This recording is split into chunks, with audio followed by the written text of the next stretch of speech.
Hello and welcome back to Word of Advice TV, the channel where your time is invested, not wasted. Today I'll be very short.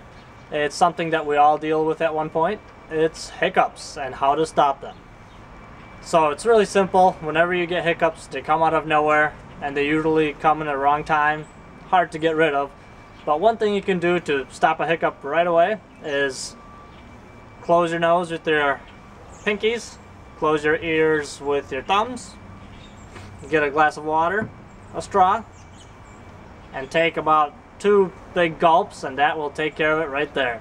For those of you who don't have a straw, well, just get a bowl, fill it up with water, and, be like a cat. For those of you who want to know more about hiccups than what I've told you, I'll include a link in the description below where you can read more about hiccups, where they come from, why, how, and maybe some more solutions of how to get rid of them.